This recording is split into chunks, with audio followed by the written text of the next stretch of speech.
Hey, welcome to the first episode of The Marketing Operators, where we talk all things D2C, e-com, acquisition, retention. Today on the docket, we're going deep on attribution and measurement. We're trying to squeeze 30 years of marketing knowledge into a 55, 65-minute episode. Thank you to our sponsors. We've got Motion, Aftersell, Richpanel, and Haus. Thanks for listening, and let's get into it.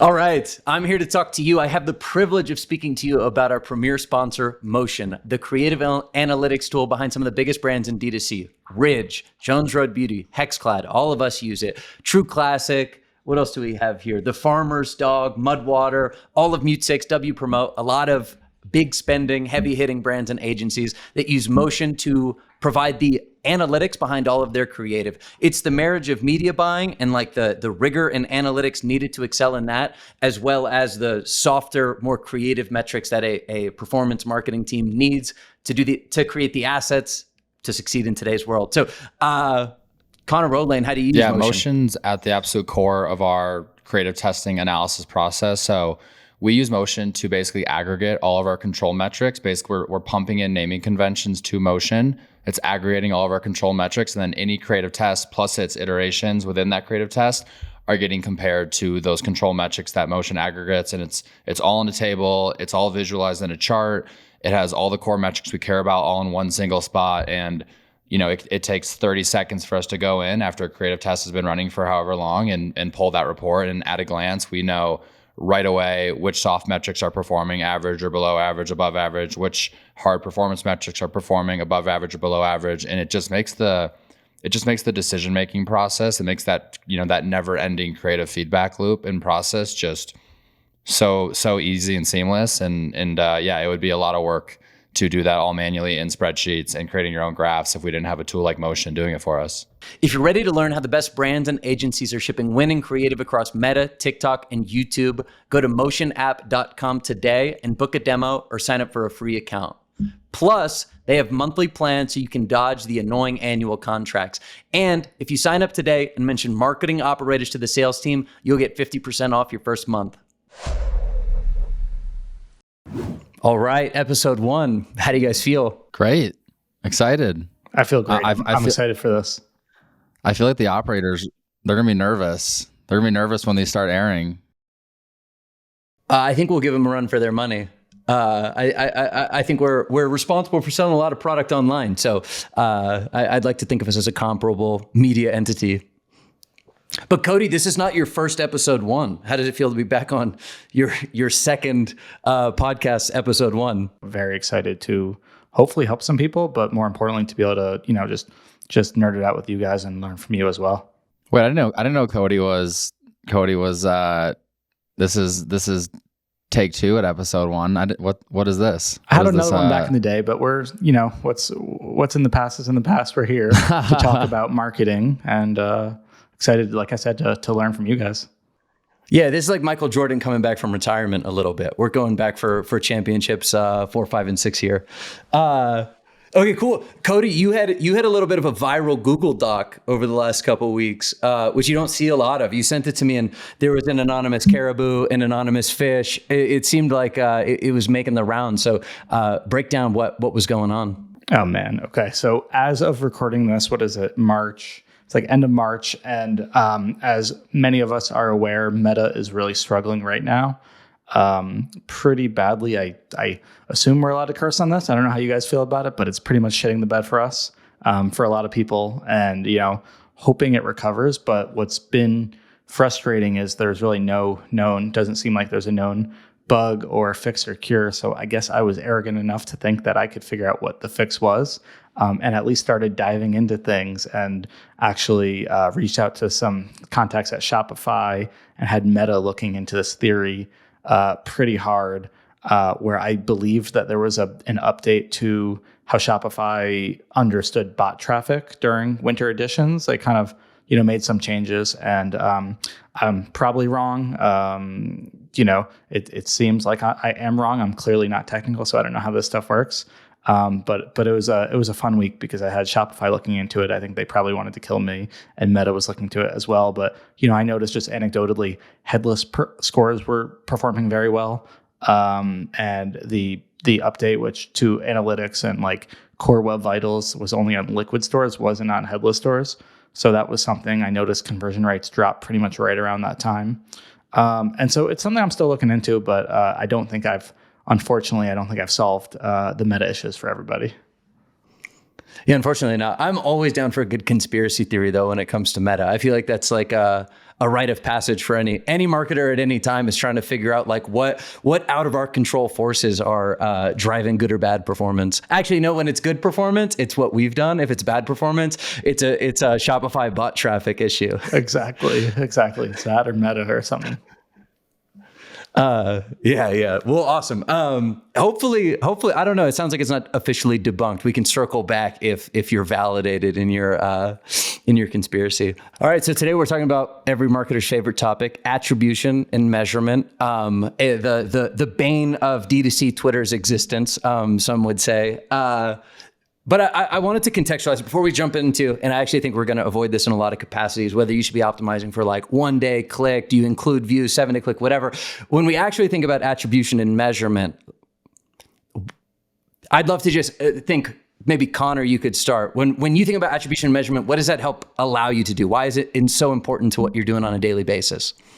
Yeah, well, when we were like talking about the topic for this episode, I actually started in my head to kind of delineate measurement and attribution. Like I think measurement is really the core KPIs that you as a business care about the most. And if you hit those KPIs, you're going to say, hey, we're having success right now. If you don't, we're not having success.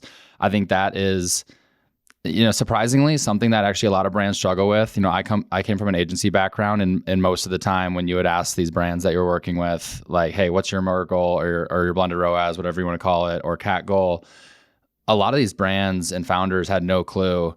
And their response is often like, well, what are other brands like shooting for? Like, what are their goals? And I'm like, that's actually backwards thinking. Like, you're actually moving further away from where you need to be going, because it's all based on each individual brand's, landed margins and cost to ship things and their tech fees and their cost to do growth marketing and everything really. So I think it all starts there, like measurement. I think a lot of brands have different KPIs that they measure based on like, Hexclad versus Jones Road, like very different buying cycles, like a consumable versus non-consumable. Like I imagine we have very different KPIs that we measure. So I think about that as like the overarching, decision making, black and white, like what are we doing here? It's all rooted in how we're pacing against these revenue and like efficiency goals. And you could cut that up in a million ways.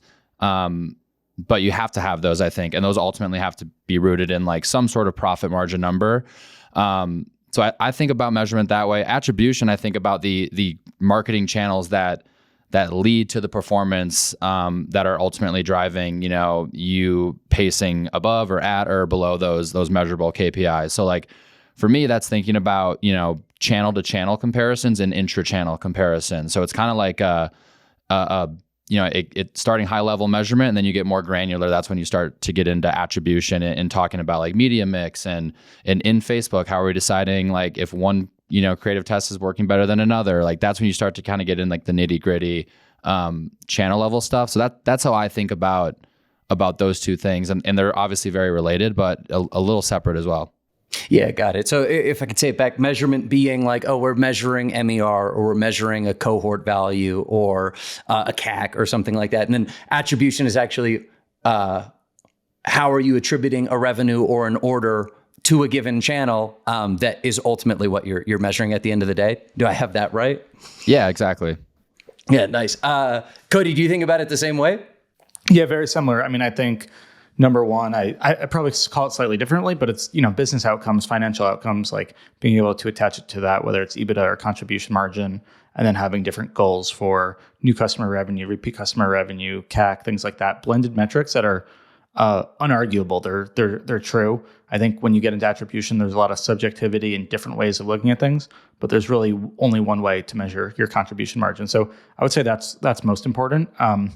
And then I think, in terms of measurement, like the technical definition is like, Attribution is measurement. Not all measurement is attribution. So there's like a few different methods and ways to do it. So attribution is one. You have attribution from ad platforms, so like what Meta is telling you, what Google's telling you, things like that. You have multi-touch. That's like a Northbeam or a competitor to them, and that's multi-touch attribution. And those are all cookie based. They're not all click based, but primarily they're click based.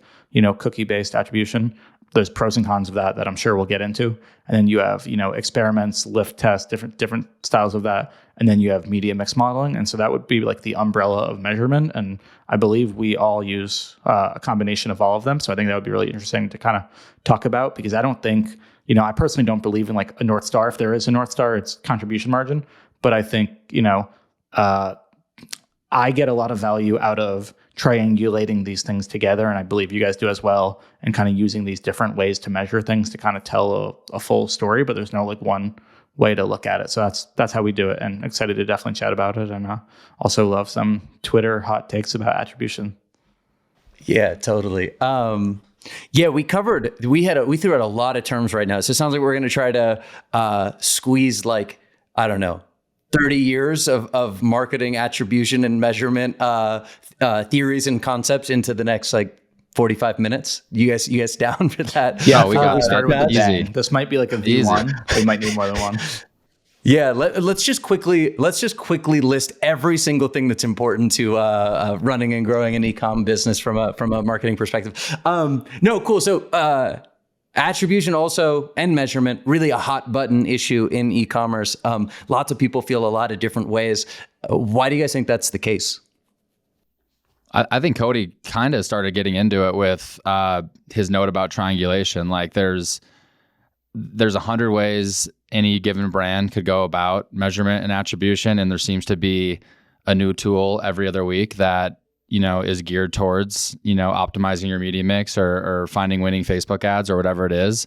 And naturally, whenever there's that many options, there's an order of magnitude more combinations of using those things. So I just think that because everyone has their own way of doing things, I think it naturally becomes a hot button issue, because brand A will do it one way and then they're public about it. And then brand C is like, nah, we don't do it that way. Like we do it this way. And why everyone is so polarized in this space, that I do not have an answer for. That remains a mystery to me. But I think just the ability to combine different tools and to triangulate in different ways, not to mention that like certain ways might make sense for a brand selling a $40 consumable versus a brand selling a multi-$100 AOV product that isn't as like repeat order driven. So I think it's a combination of those things. And then people just are so hot about their way, which I haven't uncovered that, but I think it has to do with all the options out there.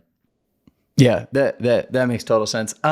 So Connor, you'd mentioned the difference between measurement and attribution at HexClad, and maybe you could give a quick overview of HexClad for people who are unfamiliar with the cookware empire. Like, what are some of the KPIs that you guys are measuring? And then I think we could get into more of the attribution stuff and the triangulation, which could be fun, but just like aligning on what are the key KPIs. We could all go kind of around the horn here and just talk through how we're looking at our businesses. Yeah. So HexClad's a kitchenware brand. Our hero product that was launched in 2017 in Costco is hybrid cookware. So we were the first brand to offer basically combine a stainless steel pan, a stainless steel surface with a non-stick surface into a single pan. So that's our hero product. We've since rolled out a lot of other products. We have knives, cutting boards. We have some really cool pepper and salt grinders and a variety of other things. But we really look at ourselves as a premium kitchenware brand. For us, our core KPIs are revenue and MER, and ultimately the more core KPI that the reason we have the MER goals and the revenue goals that we have is because we have an EBITDA goal. And we're fairly confident in our P&L and in all of our costs that we're going to accrue throughout the year, that we know if we hit our revenue target at this MER target, that we will land at, this EBITDA margin that we all have agreed on is our goal for the year. So, same as Cody at the top of the call, it's ultimately rooted in a contribution margin, but functionally, it's easier to like ladder that up 1 degree over and to make day-to-day decisions, I think, off of like a revenue and a MER goal and how you're pacing towards those goals. But again, this is all assuming you know where that revenue and MER goal lands you in your profit metric being like bottom line EBITDA margin. And then we track other metrics too, like more granularly. Like we're tracking, like Cody mentioned, acquisition MER, comparing that to overall MER. Like we know that if our overall MER goal is a certain number, we know roughly where our acquisition MER goal is. So, we have these kind of like secondary metrics that also are laddering into these core primary metrics.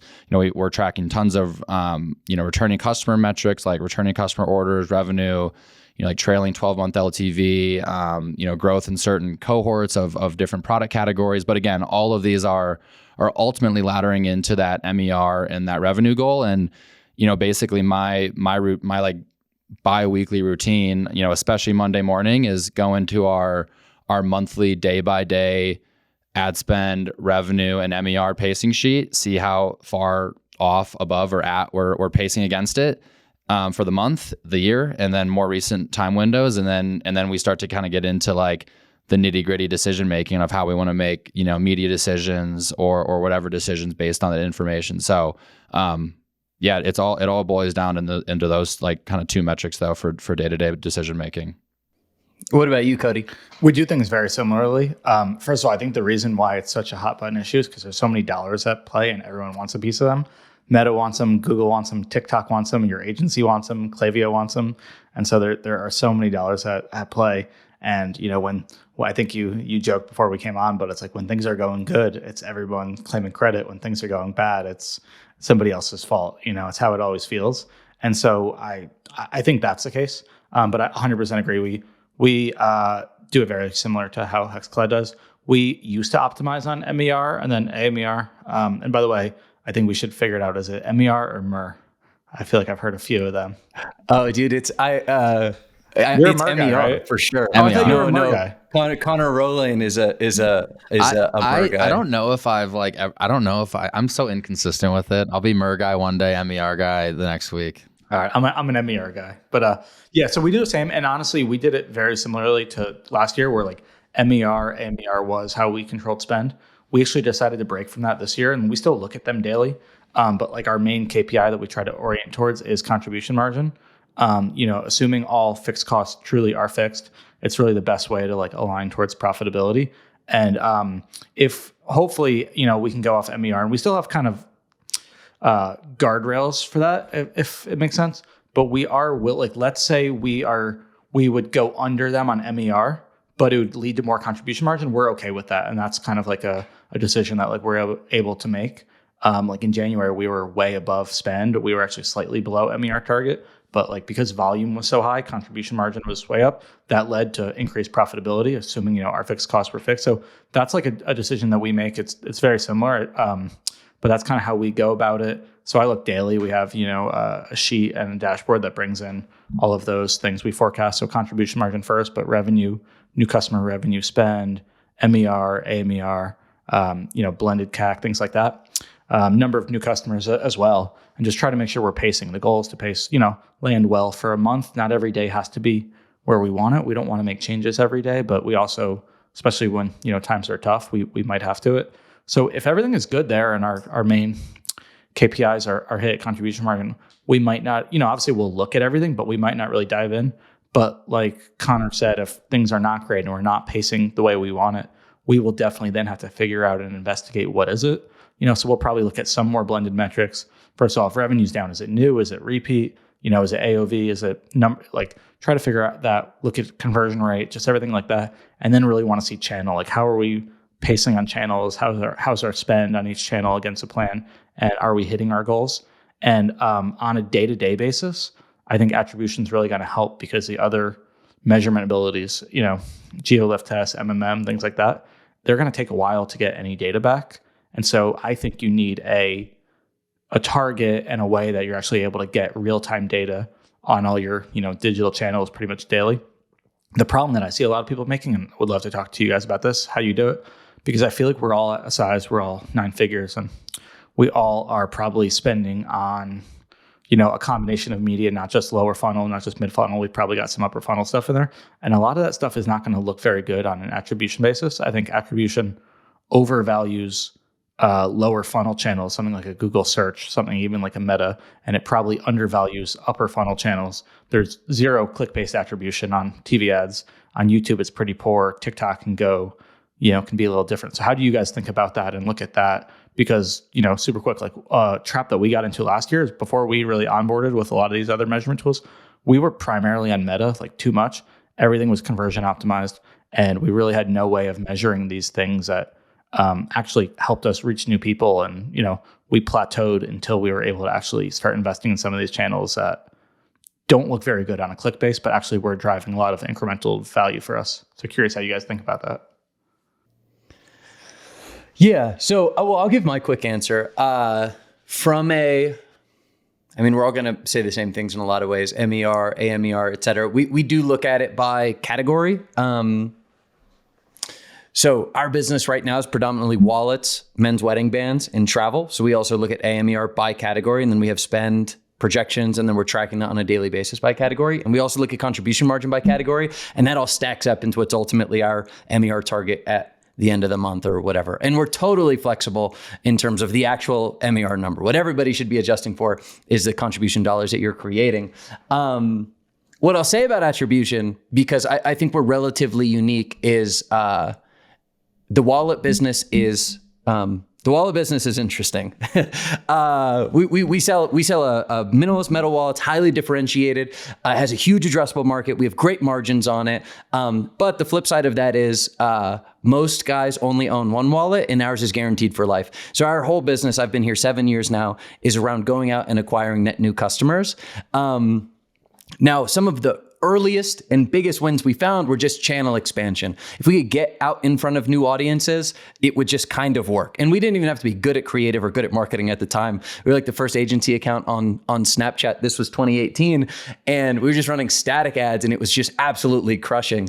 So that was our approach initially to this whole attribution question was, how at the end of the day do we compare these channels on a like-for-like basis? Because what I didn't like running the business is from 6 different ads managers. How do we have like a single source where we're collecting all the data, even if it's not a perfect form of measurement, which is what you're getting at, Cody? Like ultimately these channels are creating different types of value. We at least know that they're getting measured in a standard way. So that's how we got into it. And we were using Google Analytics at the time. We had big spreadsheets built out where we'd look at spend each day and then last click conversions, which is problematic for all sorts of reasons. It's conversion time reporting, and it's last non-direct click, at least by default in Google Analytics. And Google has no incentive to do anything other than that, being such a bottom of funnel ad network. So that's where we started. And really it just came down to when we are launching these new channels, are we launching them, this was years ago, with enough spend so that if it's working, we can see an impact. And then looking at like efficiency metrics like an AMER, making sure those are penciling out. And then in those periods, what do last click results look like? That's how we ran the business for a long time. That's how we got into like more sophisticated MTA tools that could do that a little bit better. And we had more granular control over. And then we get to that point of like just triangulating where we're looking at in platform, a standard MTA, like last click model or something like that, as well as maybe a post-purchase survey, and just feeling out how we want to allocate our budgets from there, which is like what I'm describing is unscientific, but that's how we approached it for a long time. Yeah. And I think that's probably what most brands should do. I know Sean said in the operators, like if you're spending on one channel, you don't need an attribution tool, like your bank account is your attribution tool. And most brands probably should. I feel like most, 7-figure brands, even maybe getting to 8 should really just be Meta and some Google search and PMAX. And, if Meta's 80% of your spend, you probably don't need it is probably my take. But I think it's helpful, as you said, when you're running on 6 different networks and you've got 6 different places to look in, and they're all telling you things. I remember when I got started, like one of my first jobs, I would report, weekly or monthly on our revenue, and I would just pull in platform numbers from Facebook, Google, probably, I don't even remember, probably just, Google, Klaviyo, Attentive, or whatever it was. And it would be like 120% of total revenue. And I would add them up, and I just had no idea why. I was just like, I don't know why it's more than total. Like, I'll get back to you on that. Like, something must be broken. And like, clearly now, looking back on it, it's like, because they are all trying to claim a piece of the pie. So I think that's one of the the value points, like you said. But I think at a certain point, it probably helps to still use it, but maybe to look back on it. Like, I don't think about attribution for I think about it, I guess, more directionally. So I don't think about it being like, what is the value that this channel is providing? What is the revenue? But this is the way we are going to look at it, because it's so subjective. Like, if you're talking contribution margin, like, there are official figures, there's cash, balances associated to that. Like, you can't really argue it. You can't sit with your CFO and argue it. Like, if you guys are going to agree on the number because you have a number that's actually, the expenses left over after all of your variable costs. But attribution, you can look at so many different methods and models: first touch, last touch, views and clicks as well, different windows. And so I think it can get so subjective that I think you can get into a really deep rabbit hole, that I prefer to not do that. And we just pick one and we use one day click. And I don't think that that's the measure that that's the value that a channel is providing. I think there's usually a lot of click-based things, there's lag, but it's the most I'm curious how you guys look at it, but the most conservative window to be able to compare and see more signal instead of noise. Yeah, and I've said that for a long time. And then, Connor, I'll hand it to you. Because, the one-day click is... there's just a bunch of small things. When I was in my agency days, we'd report, this was 8 years ago, week over week reporting on Facebook, which if you're using 28-day click, those results are naturally going to trend down. That week before has like a whole extra week to mature and capture revenue over. So one day click in a lot of ways is like, it's super standard. You can compare over any time frame, and you're not like implicitly including any longer attribution windows. So it was one of the reasons we got into it. I think one day click is indicative of long-term results, and that's what you're ultimately optimizing towards, is like, however you want to run your business from like a cash flow perspective, or however long the consideration period is. That's ultimately what you're optimizing for. You're not actually optimizing for one day click, but is that a standard way to measure performance over different time frames? And is it ultimately indicative of what those longer term results can be? I think it's pretty good. There are examples of like, you just turn on retargeting, and that's not indicative that your 30 or 60 or 90-day results are going to be better, or that you're actually going to be growing your business at that point. So there's all sorts of caveats. But yeah, anyway, I think there's lots of reasons to just establish that as the system. But how do you think about it, Connor? Well, I think consistency is the most important. Like, to your guys' points, like, they're like with the MTAs and in each channel, there's so many different views to look at. And when you start bouncing around between all these views, you just start confusing yourselves. And like, granted, I do think there's we use one day click as one of our main indicators for our like digital channel performance, like Facebook, search, TikTok. But like, if you're a brand, and like I know brands that only use Google Analytics, and they make really good decisions, and they've scaled to like low to mid 8 figures using only Google Analytics, and they're consistent with it. So even if Google Analytics is gonna, like, the net reporting on it for, let's say, a top of funnel channel like Facebook is, it's not net correct, it's still going to give them directionally, the right information that they need to like decide which ads they scale or which campaign types they scale or whatever it is. So I think consistency is the most important. We like to use one day click, but we also have a very long consideration period. So we will also like at random, and we're starting to build this into our like standard reporting for every creative test, but we'll also at random come back and report on like 30-day click, 60-day click, LTV, ROAS, just because we know that like, if I show an ad to someone today, they might not convert for 100 days from now. And for the most part, we found that if it's incrementally better at a one-day click view, then it's not really changing over time. Like, it's usually incrementally better in all the views, but we have found situations where that's not the case, and it's actually caused us to go back and like return on ads. But overall, I think consistency is the most important. And then some of that nuance really comes down to like your just buyer journey. Like, we have to do that because of our consideration period. Like, I imagine like you guys have a little bit lower AOV, you probably getting more or less of a gap between discovery to conversion. So you can probably like lean on those like shorter attribution windows more. I also, I look at like the in-platform in two different ways. We have these like kind of like channel level baselines where I know using historical data that if we're roughly around a certain 1-day click ROAS in Facebook or YouTube or TikTok, that it should back into our overall blended goal. And like if I start to see our channel levels dip below that, then usually we're starting to dip below our like efficiency goals. So I think that's a nice little pulse check to just see like, hey, how are our channels doing overall right now? And could based on these multipliers and just looking at the MTA data, could we guess like roughly where we are with our overall blended efficiency?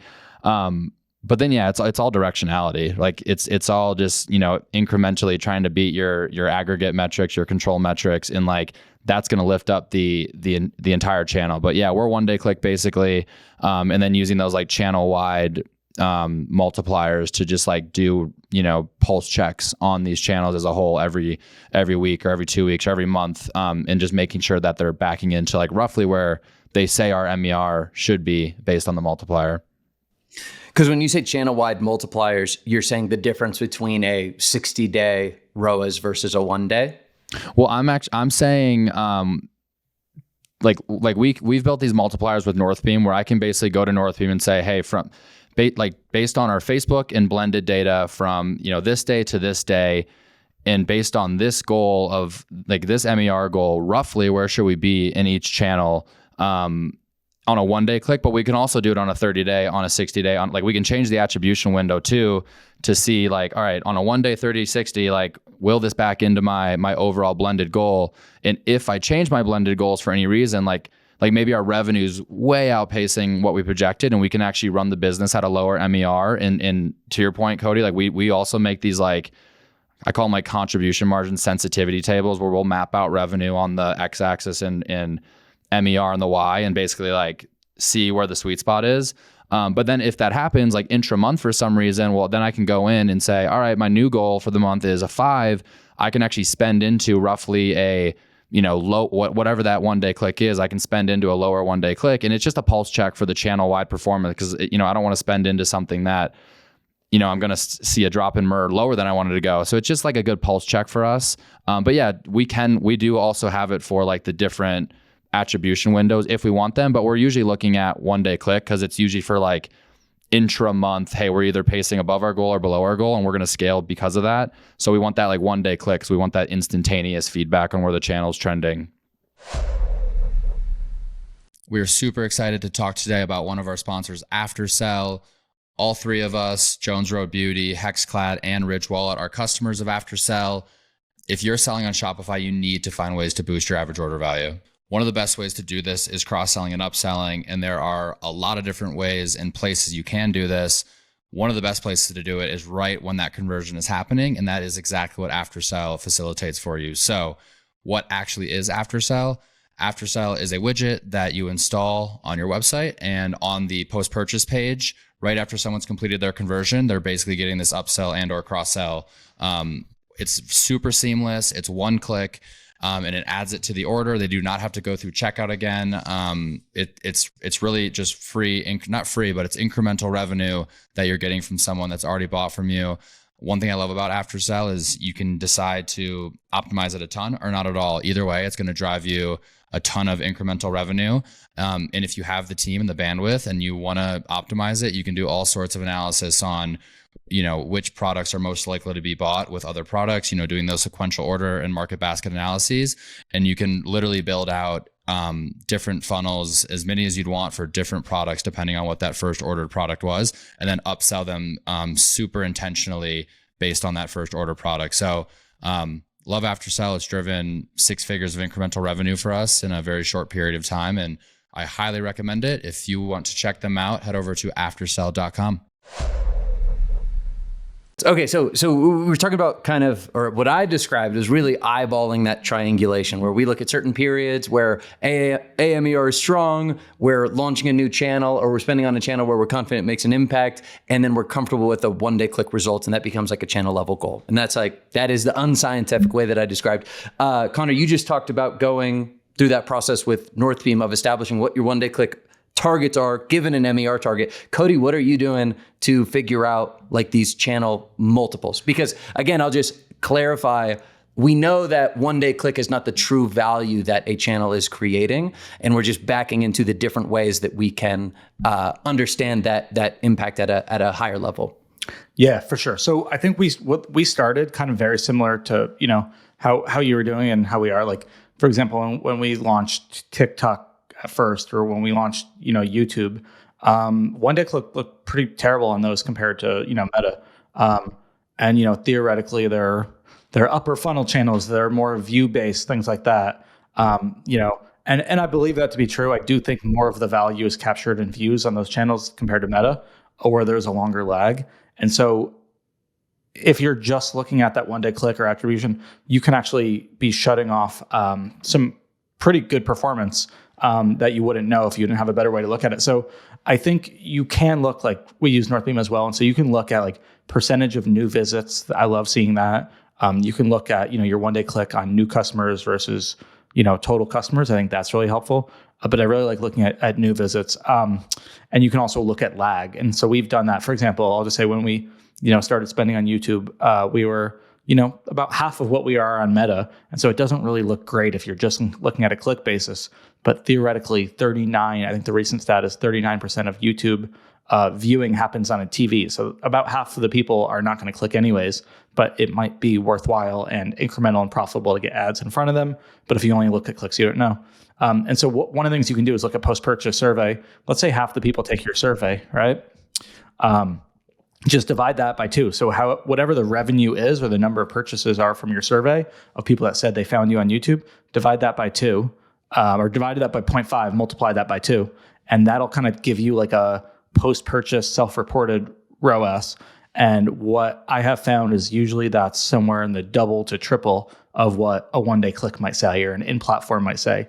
And so you might be able to create, it's called like when I'll get into incrementality stuff too, but it's like an incrementality factor. I guess you could call it a multiplier, like Connor's saying. Just being like, hey, I think that backs out to where we want it.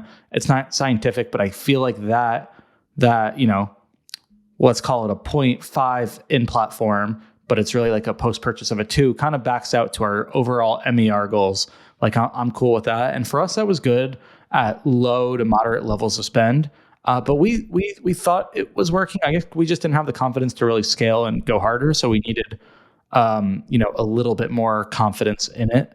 I think we were spending enough where like if it wasn't profitable, incremental at all, we would have seen worse MER, but it wasn't so much that we had the confidence, and we wanted to scale YouTube. We wanted to double our budget. So we wanted a little bit more confidence in it. So we started working with Haus for incrementality testing, and it's just been amazing. Like I really credit it really helping a ton, because again, the click-based measurement, I think it was having us plateau. We didn't have a way to reach new people, and we only had, you know, conversion optimized things. And so, yeah, we set up our first test that we did was, you know, incrementality test, which I guess I should define kind of what incrementality is. Incrementality, actually, yeah. Babe, let's come back to incrementality, because I want to talk about we've got plenty of time. Again, we're trying to squeeze like decades of marketing knowledge into the 45-minute pod. No, you mentioned the post-purchase survey, and I think this is an interesting anecdote, because I like that overall approach. If you get a 50% response rate, you double all those responses, you can get like I'm a little out of focus. You can get a blended CAC or something. Like you kind of back into it that way. The two things that from two experiences I've had that I think I'd love to talk through is, one, we saw a bunch of over-reporting. Someone became more likely to report where they'd come from if they'd come from YouTube creators, which makes total sense, right? We sponsor a ton. We've sponsored thousands of creators, and the call to action is like, hey, shopridge.com/my channel. Tell them I sent you. They're like, the call to action is like basically to respond to the post-purchase survey if you can. And what we'd done to look at that, we were using a tool at the time where we could compare the last click. This was also in Google Analytics. Last click orders and what those survey responses were. And of those last click orders attributed to YouTube creators, we saw like 80% of those people respond. And it was just much, much lower across any other channel, because nobody actually cares whether Ridge knows that Facebook sent me, or like a Google display ad. It's like, how do you even describe? I don't even think most consumers realize what's a Google display ad versus Facebook ad versus whatever else. So I think there's all sorts of caveats there. Have you guys run into any I don't know, anomalies when it comes to post-purchase surveys? I think like what you're getting into and what Cody is getting into is like what I'll call the art of triangulation, I guess, where it's like you said it's not very scientific, but when you look at each channel, it is scientific. Like it's very numbers driven, right? Like the MTA is all data science, very numbers driven. Post-purchase survey, like you're saying, well, how much did we spend on this channel divided by the number of like self-reported, first touch attribution to back into a CPA. You can export that data to get like a revenue and an AOV and like get an AOV to CAC.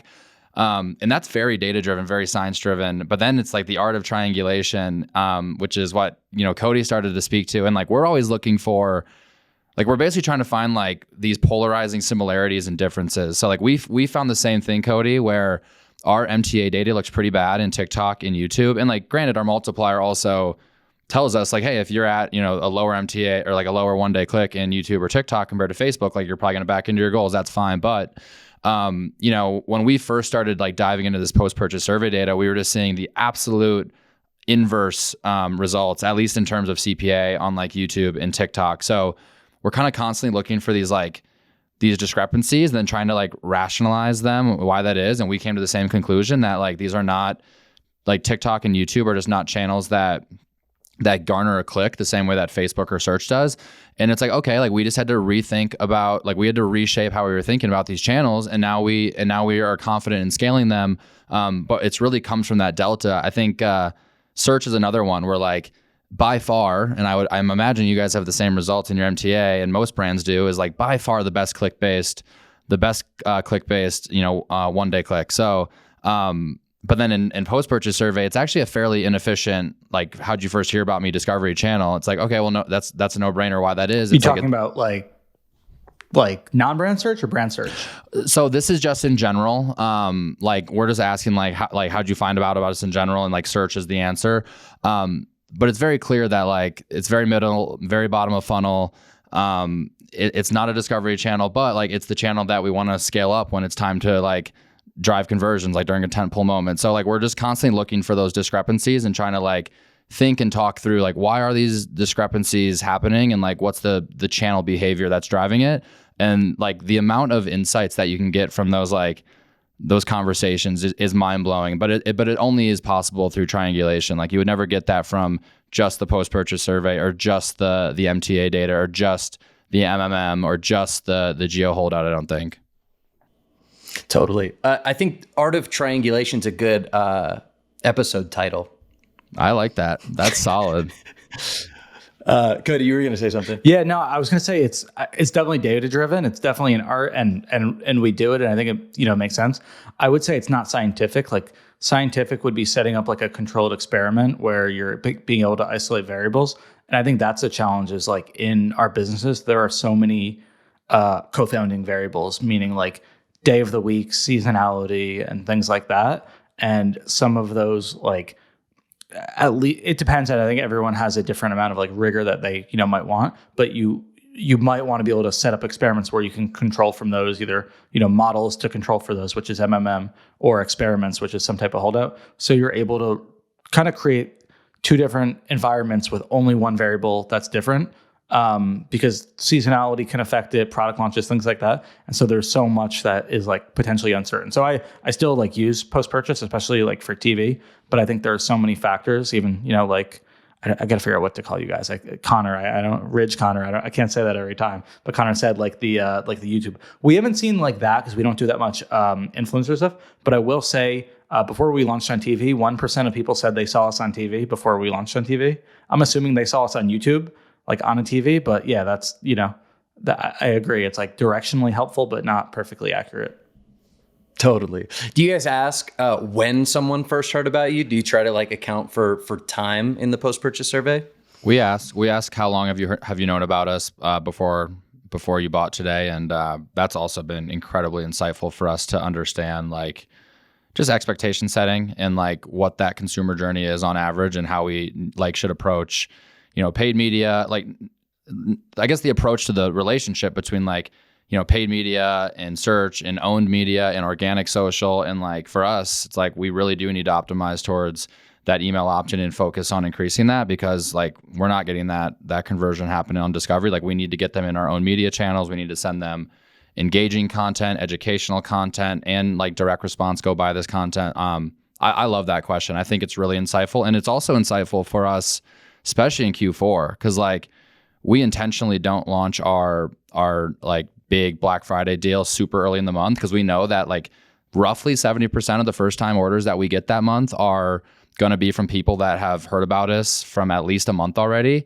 But we also still get, 25 to 30% of our conversions are still that one day or under 7 days, at least as reported in the post-purchase survey. So like we're finding that balance between like, all right, we need enough time to give everyone that's already in our funnel a chance to convert, but we also need enough time to like reach all the impulse buyers, where I know other brands like are launching earlier and earlier, because it's like 90% of their conversions happening during that time window is happening like discovery to conversion within that November month. So I love that question. It has very obvious like action items for us based on it. Yeah, same with us. Like we have a much lower average order value than you guys do. We're selling about $100 wallets, but we know like half of people have known about us for over 30 days. So there's definitely a consideration period. And it's because like wallets aren't essential. Like unless you've lost it and you need a new one, making like an aesthetic decision to upgrade to a minimalist wallet isn't all that pressing for most people. All of us are Haus customers and very big fans. In fact, I've actually been told I talk about Haus more than my own daughter. So what is Haus? Haus is a marketing science and experimentation platform that enables you to measure true incrementality and allocate budget efficiently to maximize growth and profitability. Haus allows you to comprehensively measure your marketing across all channels to measure the true incremental impact of all of your channels on retail, Amazon, DTC, etc. Haus allows you to design and launch experiments in minutes and get results in as little as 2 weeks. So we are all actual customers of Haus. We all use it. I actually got both Connors onto it. I was just such a big fan, and I just couldn't help but share some of the tests that we were running. And I thought it was super cool. And I knew we had a group chat going, and I knew that both of these guys were spending on a lot of different, channels and platforms. And we were all looking at things similarly, but really looking to kind of take a step up. So yeah, if it's good enough for me to sell these guys on it, I think it's good enough for you guys to try out. As you can tell, we could do a whole episode about Haus, and we probably will at some point, but this is just the ad read. So if you want to add marketing rigor to your organization and make the most impact with your spend, go to haus.io/operators. That's HAUS.io/operators to learn more. There's those super anti post-purchase survey people, right? Because they're like, well, how could you ever trust your consumer to like self-report correctly? I don't know. Do you want to go into that, or should we skip over that? Yeah. Let's do that, and then we can jump to incrementality. Cool. Yeah. So we've spent a lot of time talking about a number of attribution sources. We've talked about MTA, post-purchase survey, a little bit of MMM, a little bit of like holdout testing stuff. It sounds like we all lean on post-purchase survey fairly heavily in our triangulation process. What do you guys think about, there's certain people out there that like they're very anti post-purchase survey because they don't believe in the consumer's ability to self-report consistently, accurately, whatever. What are your guys' thoughts on that? Is there some validity to that? Do you have any arguments like against that take or that stance? I'm curious because I've seen a lot of people on very opposite ends of the using the post-purchase survey for attribution philosophy. So I'll start here quickly because I've already mentioned some of the caveats that like I struggle with when trying to like weight the post-purchase survey heavily at all. I first read about like the whole post-purchase survey approach of like, hey, you get a 40% response rate, multiply by 2.5x, and then like divide by your spend. That was in Jesse Horowitz's book, who launched Hubble, the Contacts, which like in theory is super cool, but there are just so many caveats where like I mentioned, we see a massive over-reporting of YouTube creators. Immediately throws out all of our data. Then you throw in this like aspect of time where it's like half of people have known about us for 30 days. So it's like, are we attributing the person who said they heard about us from Facebook over 30 days ago. Like, where do we actually put that order, or what spend do we divide when like making that calculation? So that's when I'm like, oh yeah, it's really tricky to use it as but many brands do. It's like literally the single source. I know many 9-figure brands that are like, this is what we use. This is our system. So it obviously can work for some people, but we've always struggled with it. So that's where I land on it. There are isolated instances, like Cody mentioned with TV, where it's like, look, if you're launching a new channel, put it on your post-purchase survey a couple weeks beforehand, see what the natural response is. And then if it goes up to 10%, then that's just extra validation that what you're doing is working. So there's absolutely value to gain from it. But as like the core piece of this triangulation that we're talking about, I at least have never felt that it worked well for us. I'm similar. I would say I'm probably a little bit in the middle. I really wasn't looking at it at all. And then we launched TV, and the thing with TV, so there's no click-based attribution. Yeah, you can listen to what Tatari is telling you your CPA is. Number one in my measurement framework is never listen to somebody who has a financial incentive to make your performance sound better. So of course, Meta is going to make it sound better. TikTok's going to make it sound better. Tatari is probably going to make it sound better. They report on like forecasted CPA from in the future, which is like total BS to me. So there's no clicks. You don't want to go off Tatari, and MMM is not going to do anything for the first several months. So you kind of don't have anything. So that is kind of why we went, with post-purchase for TV and, the initial stages. But yeah, I have the same, reservations. I like the trend lines, like seeing as we're scaling up, hopefully it should go up. But to me, it's very directionally. It's not definitely not a source of truth for us. Cody, I think you nailed it for like our approach on that last line. Like, I think it's super helpful for a non-digital, non-click based channel. And then like, hey, we just doubled YouTube budgets. Like, we should see a doubling, or maybe not a doubling, because most people know efficiency drops as you scale budgets aggressively. But like, is the trend line like going up in the number of responses, and like where is CPA like period over period? Like, I think the directionality there is super valuable, especially if you're like, okay, we just did an incrementality holdout test in these channels, and we've found that like our next dollar spent is best spent in YouTube. Okay, now we're actually gonna go do it. It's like kind of like a follow-up step of, okay, now let's measure this decision that we've made because of the results we got in this holdout test, and see if doubling budget or whatever it is, like, has that same trend line in it, and it's like you're seeing the responses follow suit. I agree. I would not use it as like the net like attribution per channel, but like I think directionally the same as like MTA data. It's like really helpful directionally, but not as an absolute value. Another tool in the toolbox.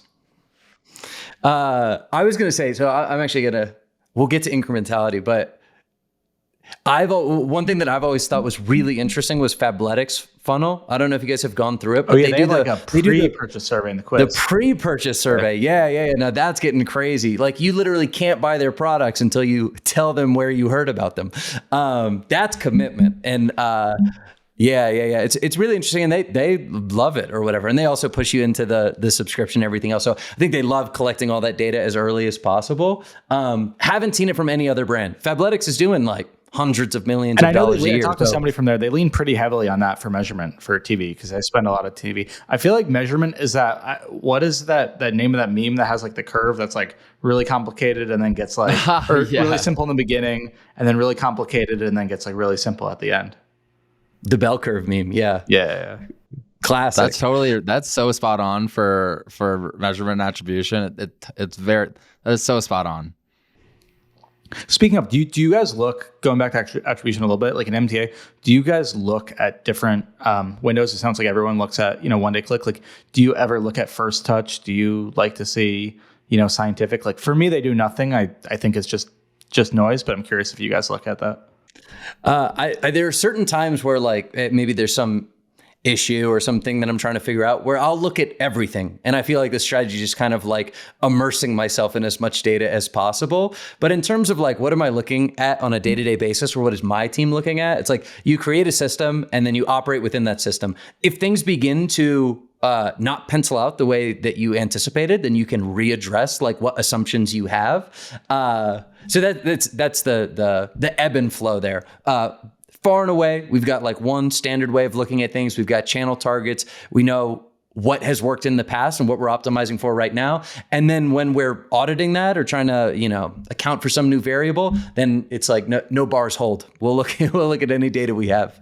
Yeah, we're like I said earlier, we're starting to do it a little bit more in our like creative analysis process just because of our consideration period. I will also do it like if I'm seeing huge discrepancies in like our post-purchase survey-based attribution versus our MTA, like with YouTube or TikTok, I will sometimes toggle back and forth between like a one-day click and one-day click view, expecting to see the growth in those two windows be much larger for like a YouTube or TikTok compared to like a search or well, not search, but like a Facebook.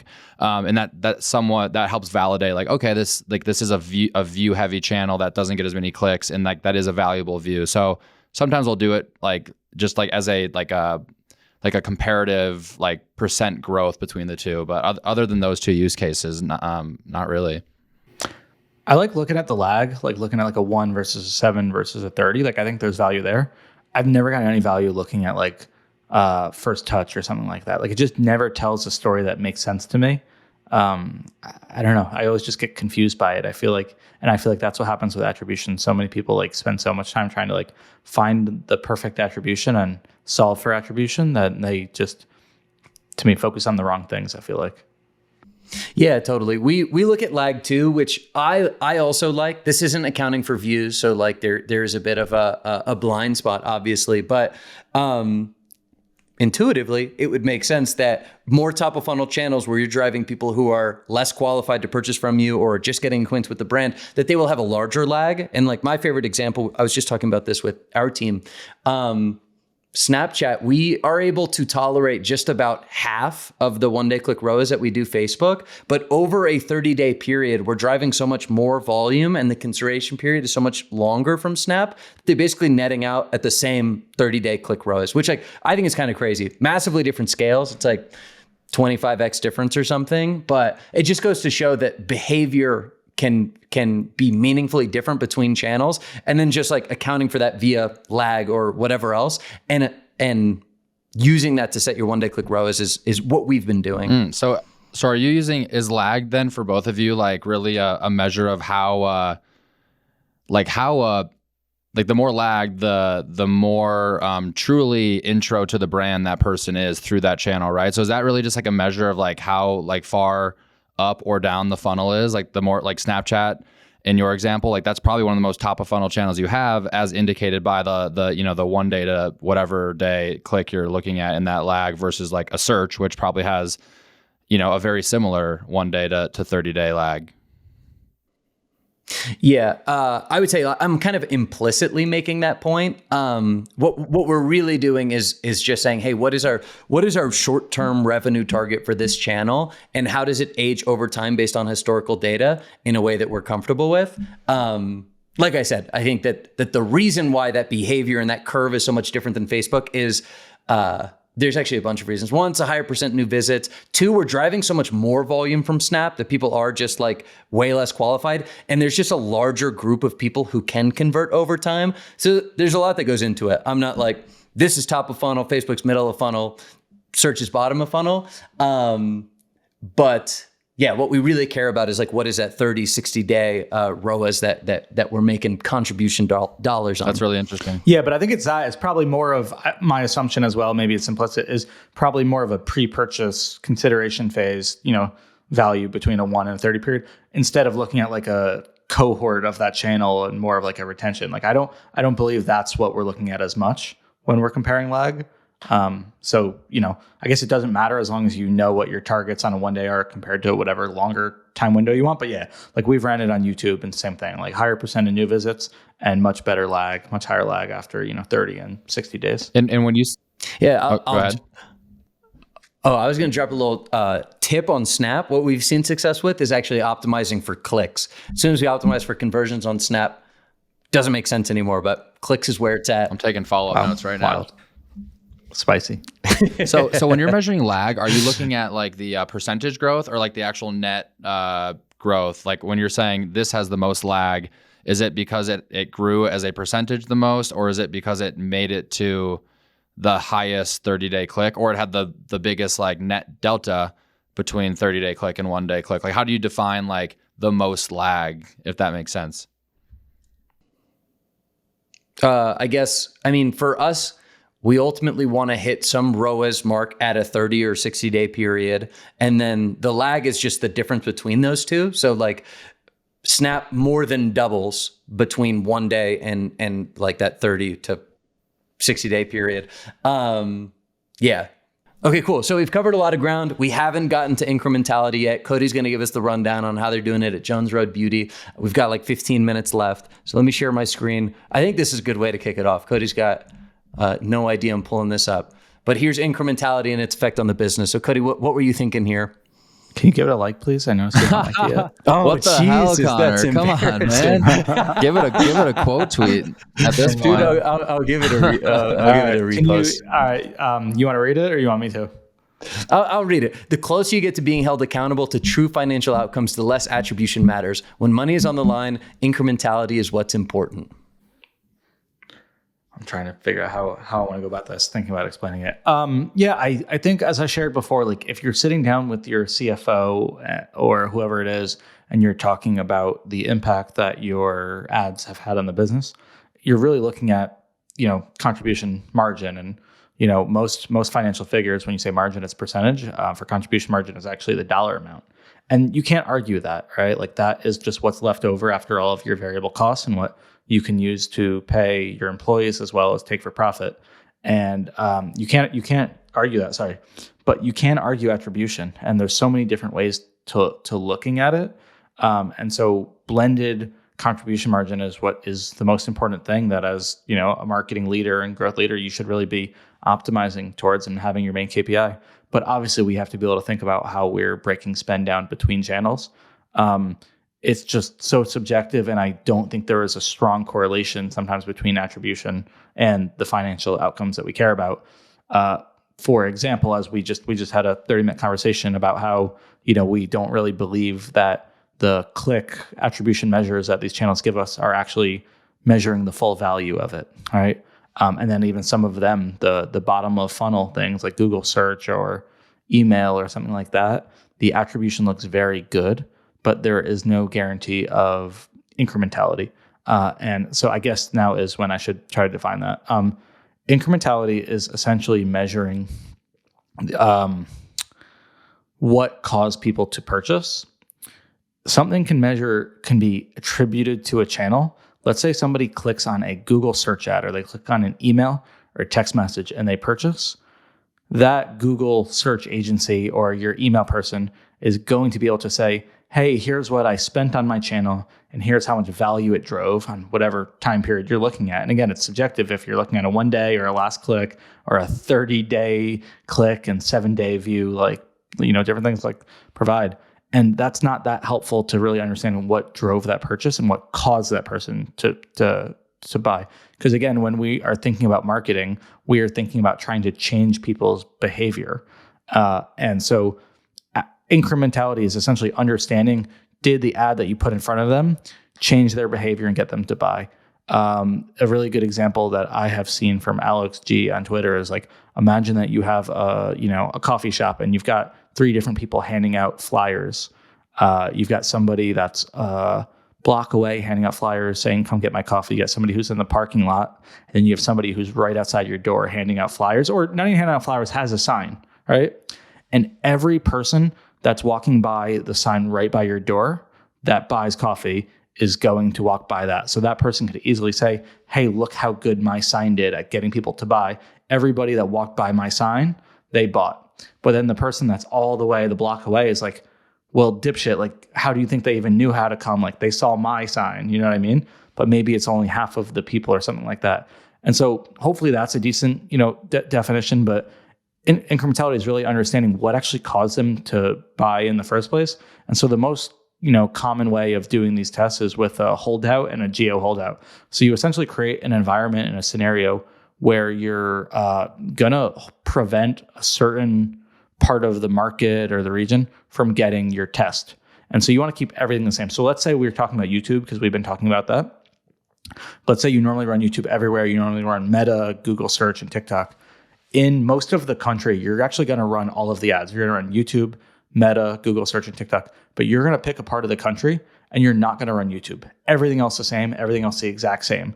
You don't want to shut off all ads there because now you're not isolating to YouTube. And so the thing with this is you're trying to isolate all variables except for the one that you want to be measuring. You're going to run them at the same exact time, right? And so you're accounting for seasonality, and you're going to look and say, hey, how many more of what we cared about? How many more new customers did we get where we ran YouTube versus where we did not run YouTube? How much did we spend? How much more did we spend on YouTube where we ran it and where we did not? And then you can pretty accurately state, hey, this is the effect that YouTube is having on our business, and that's called the incrementality. And what you might find, and what we have found, is that lower funnel channels, Google brand search, either no or very little incrementality. So even though in-platform and MTA might have a super high ROAS, and a lot of people are going to be like, oh, that looks great, you got to scale that.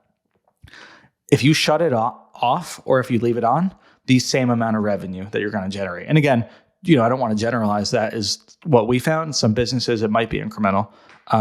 YouTube, something that, people are not clicking on that often. If you just go off the click data, we're losing money on every order, is actually driving a lot of downstream value in terms of clicks and things like that click-based attribution is not picking up. And so we are able to then take that and say, hey, this is actually providing a lot more value to our business than what clicks are showing. And so that's another way that we set those MTA targets, the multi-touch attribution targets, or something like, like a Meta reach campaign on Meta. There's going to be almost no attribution there. But for us, that actually provides a lot of incrementality and is actually a good strategy. So that's how we've measured it. And those are a few of the examples, but it has helped us tremendously. And I think has been one of the biggest drivers of growth for us. And then you can also do it the same so you can use it to figure out where we should spend money. You can also use it to figure out where are we wasting money. Because if you're on multiple channels, there's a chance you're spending money. I know people that have spent $10,000 a day on a channel like TikTok. The attribution looks pretty good, but they run a holdout and they find zero incrementality, which means that whether they were spending money on TikTok versus not, they were going to get the same amount of revenue. So then they can just shut off TikTok, get the same amount of revenue, or they can try a different strategy. So that's incrementality in a nutshell. And that, I think that's a great point. I will also say, I meant to say this earlier, but we obsess over attribution and measurement and post-purchase service and all of this, because ultimately for D2C brands, the biggest cost anybody has is on marketing. So in your case of TikTok, if you can identify the 5, 10, 15% that isn't working, is massively valuable. And then if you can find the maybe 20% that is really working that you're otherwise overlooking, then you can actually scale that up and drive a higher impact. So it sounds like, your approach with incrementality and geolift measuring is the evolution of the triangulating, or are you still doing some mix of the two? So next, we're going to talk about two things: customer service and artificial intelligence. Our next sponsor, Richpanel, is a platform that combines the best of AI and humans to respond faster, manage all channels, and scale your customer service. They do this in a number of different ways, but their ultimate goal is for you to get every agent responding as if they're your best agent. First, my favorite part, which actually isn't AI related, is better self-serve tools so that your customers and prospects can find the information they need without ever submitting a ticket.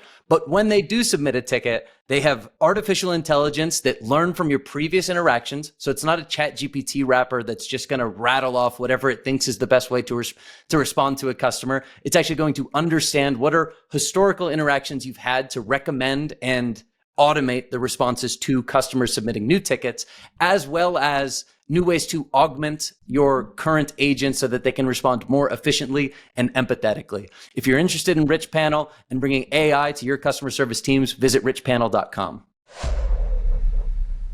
We still do. A lot of it is directional. We will see what some of these other data sources are showing. For example, we just ran a holdout for Google brand search. I'm sorry. We ran one, we did that, but for Google non-brand, because we believed that it was incremental and we wanted to scale it. The percentage of new visitors in MTA was very high, above 90% new visitors, which is pretty high. The click-based attribution on a one-day click was a little bit lower than under other channels. So if we just compared that directionally, we're probably actually losing a little bit of money on each order, but we believe it's bringing net new people into the brand, and then maybe they are buying through other means. Maybe they're buying through email, maybe they're buying through SMS, but it's really hard to track that journey. And so we look at that. I don't think post-purchase is great for Google, like Cotter mentioned. But yeah, you can look and see what % of people Googled you. So directional, and then we looked at lag as well, as we talked about. And so those signs look good that it probably was incremental. And again, we got it up to a few $1,000s a day, but we really wanted to know, hey, is this worth investing more in? Are we going to get more revenue if we spend more on it? Or is it just going to look good in Google, but it's not actually going to do any better? So we did run a holdout on that. For us, we found it was very incremental, actually much more so. It was actually one of our most incremental and efficient channels. It actually has our best incremental CPA, which was very surprising to me. And so now we know what our targets can be in that platform in Northbeam, and then we're able to scale that up. So that was one that really helped us. And did you guys test brand search as well? We did. So we tested it once before TV. It was not a ton of spend, and we found pretty much no incrementality, maybe slight on like repeat orders, but it wasn't that much spend. So we decided to keep it on. And then when we launched TV, our brand search spend just skyrocketed like a lot. And so we're like, hey, maybe we should retest this. And I was expecting incrementality, to be honest, because we had so much more search from TV, so a lot more non-click traffic going to our site. And we found zero incrementality of brand search, which was shocking to me, very surprising. And so it was a tough decision. We shut it off completely. We saw 66% of that traffic go to organic search. So not all of it, but a good amount of it. The day we shut it off, we could see it kind of spike up and go to organic search. It's kind of hard to know, but it seems like revenue is, unaffected. We're going to isolate and turn on just brand shopping because there's some competitors and it just doesn't look great. So we're going to test that isolated. But yeah, and so we were spending, 6 figures a month on brand search that, we're either able to pocket to profit or we're able to invest on another channel that's more incremental. But if we were just going off MTA, that had like a ROAS of 8. And so, right, and that's the goal, right? Yeah. The goal is like to find the next best dollar. Like, what channel is it best to spend your next dollar? Like, which channel is it best spent next in? And like, that's ultimately what you found out with this like non-brand search, right? Is like, okay, I'm comparing the cost per incremental order compared to like the cost per incremental order and these other like budget holdout tests, and now like, okay, it's best spent in non-brand search. Do you then do a follow-up test to be like, okay, we just did like a 2-sell or a 3-sell holdout at like either no spend plus our business as usual or like no spend business as usual and then like a different level? Are you then following up and being like, well, let's see, like now within this channel, where's the diminishing return? Like at what spend level do I start to see that cost per incremental order really skyrocket? Because then you're trying to find that inflection point, right? Where you're like, all right, now it's not incremental within non-brand at a certain spend level. Like, have you done that? Is that because we're new to the geo holdout. Like we actually have our first one queued up in like a Facebook 3-sell. I'm so excited for you guys because it's going to help you so much with how well you guys do and how much you spend. It's going to help you guys. And I really think it's going to give you just like so much clarity. So I'm really pumped. I'm really pumped for you guys, especially also with your AOV and with your long consideration cycle. Like, clicks probably tell less of a full story for you than it does for us even. Totally. So I'm pumped. Yeah. So that's essentially how we do it. So a 2-sell test for everyone listening is like, you're just doing a on versus a holdout, right? So we just ran one for TikTok, and speaking of triangulation, we got to a point where we felt like we could run TikTok. It's much smaller than other channels, right? But got to a point where we could spend it where we saw some diminishing returns and attribution. And so we wanted to know, is that even incremental at that level? And then can we spend a beyond that? So we just did a 2-sell just on or off and just compared that. Got a pretty good incrementality read. It was actually pleasantly surprised. But then, to your point, what happens if we spend more? Because I think a lot of times people think about like, oh, this is my ROAS on that channel. And they might say, hey, I have a 2 on this channel, or I have a 3, or I have a 1. You actually don't have a single ROAS per channel. You actually have a bunch of different ROASs at different spend intervals with diminishing returns or theoretical diminishing returns. And I think MMM can help with this as well. So then you would go and you could go and do a 3-sell, and you would always do holdout. So it's off. And then your sell 2 would be business as usual spend. And then your third one would be increased spend. And sometimes you find there's diminishing returns, but it is actually still worthwhile to spend there. Sometimes you might find it's that you get no more revenue, so it's incremental to a point and it stops. Or like we found on YouTube, it's actually more efficient as we spend more. I'm not sure why. Maybe it was higher frequency. And then so you can do that. That would be like the next step. And then let's say you found diminishing returns, but you still want to scale that channel. Let's say it was like TikTok and you found the sell two did better than sell three. Then you could be like, hey, I want to know what happens if we go hold out versus business as usual versus more spend. But to get more spend, I think I need more objectives. I can't just go conversion optimized. In sell three, now I can go conversion with a reach objective on top. And so I don't think that's something you should do until you get diminishing returns on like the sell two. That's what we've been advised. But yeah, that's like the framework that you can kind of go towards. That makes sense. Do you think that's a misconception, that point you made, where like just because your channel wide CAC's $100, do you think most brand marketers or growth marketers, I should say, like think that that next acquisition that's going to come through that channel is going to be at $100? I feel like that's a fairly decent. I don't know. I think it's a misconception that like, okay, channel wide, that's it's flat. In reality, it's like the reason it's $100 is because like that first level of spend's getting you a $30 CAC, but then the next level is getting you a $50, and then like maybe the last level of spend's actually getting you a $150 CAC, but it all blends to 100. Like, do you think that's a misconception that's hard to like for growth marketers to wrap their mind around unless they see this like geo holdout 2 and 3 cell testing methodology? Connor, what do you think? I think what you just described goes totally missed by most people. I'd also argue to a certain degree it doesn't matter. Why ultimately, well, no, I actually mean like if you're selling $700 pan sets and you've got $100 CAC, like as long as you're hitting your dollar margin goals and you want to grow your business, then you don't really want to figure out, I don't know, you're far less incentivized to figure out what the diminishing returns are in the other direction. Pushing further out on the cost curve, that obviously makes a ton of sense and is worth testing. But yeah, you're totally right that your first couple orders could be incredibly profitable, and that even at a blended incremental profitable CAC, you still have a bunch in there that you overspent on. So, maybe it is worth like figuring out where you are on that cost curve. But for us, as long as we continue to drive incremental profitable purchases, then like we're comfortable with it. But I don't know, I might feel different if we weren't trying to grow 40, 50% year over year. Yeah, I think I'm not even going to say I have a perfect handle on it. It's still like a newer concept for me, and then putting it into practice and actually finding what the level is and how to allocate spend between channels. Yeah, it's not easy at all. And I think you can probably go too far down a rabbit hole, but I think it's at least important for people to know that, you do have a curve that diminishes, and, if you're just going off of an average, you can't assume that your next spend is going to be as profitable as your average spend.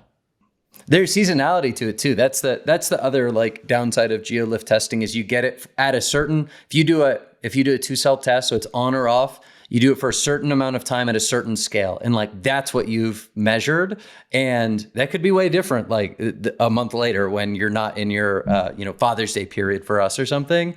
And that seems to be like the big trade-off as we work through this, because we've spent a bunch of time over the last 18 months trying to like best identify how do we cut the inefficient parts of our marketing mix, and how do we scale the parts that are the most efficient, and how do we just better distill channel level impact. And we originally approached it with like an MMM, which was more, you had much larger confidence intervals. So we had a lot less confidence around the impact of each channel. But the flip side was we were technically calculating that impact on an ongoing basis. So we'd get like weekly readouts, and we'd really only care about the monthly readouts. So you had the benefit of it being always on. GeoLift is the opposite, where you get more clarity, but only in snapshots of time. And you'll enter that period where you actually have to be like going back and retesting a channel to ensure that it's incremental as you expected it to be. And do you find huge differences? And so, yeah, seasonality. And then also like different spend levels. Like you can't just assume that, like for us, we're actually spending above what we tested on YouTube just as like our daily spend. And so maybe we're actually testing, you're spending past the point of incremental return. So I absolutely agree with you there. Have you often seen that like retesting of a budget, like produce super different results at different times of the year. Like same budget, same test setup, but it was like Q1 versus Q3 or whatever, and just totally different.